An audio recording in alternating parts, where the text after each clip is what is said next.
It is so good to see you. Welcome back, my wonderful people of the internet. The one question we always have in our mind is, why is everything so fragmented when it comes to the Galaxy Watch 4 software updates? And I know it can be so frustrating, especially when we wait for new features or a simple fix to come along and we keep pressing that button, but nada is popping up. And check this out. I bet you haven't seen this yet. It is a fancy infographic.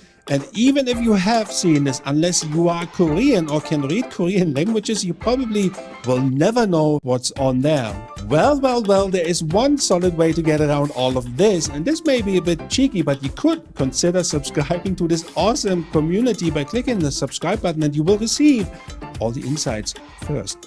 Thank you. Let me break down to you what is actually happening, the power of why. Any Galaxy Watch 4 update that is being released by Samsung comes out in South Korea first.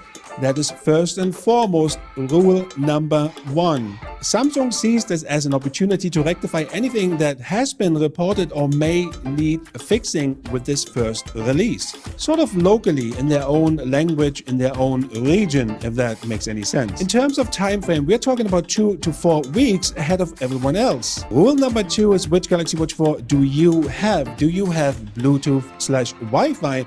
Or do you have the expensive LTE version? If you have the Galaxy Watch 4 Bluetooth version, you will get the update first before the LTE owner will receive the update. And this is so frustrating to many of us, but here is why. Opposite to Apple, Samsung does not have full control of all its devices. We know this from operating systems and software like Wear OS and so on.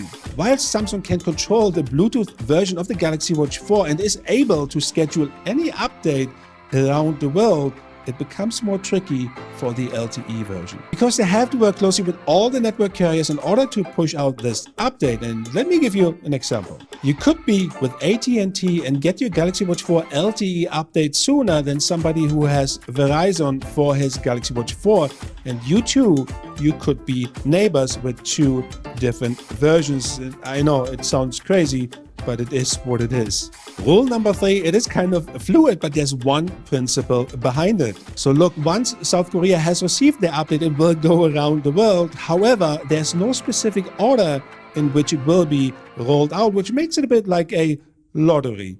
And here is what I figured out over time. Samsung will always start with the update in a region that has a strong Samsung customer base. Usually we see it first in Europe and then travels to the US and then Australia and all the other continents. That's usually how it starts.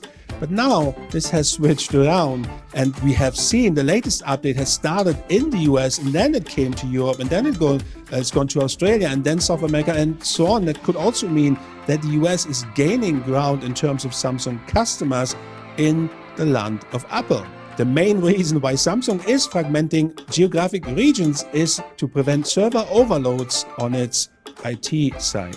And all of the aforementioned is exactly the reason why we have people living next to each other with different update versions for their Galaxy Watch 4. And I know it's not ideal, but now you know.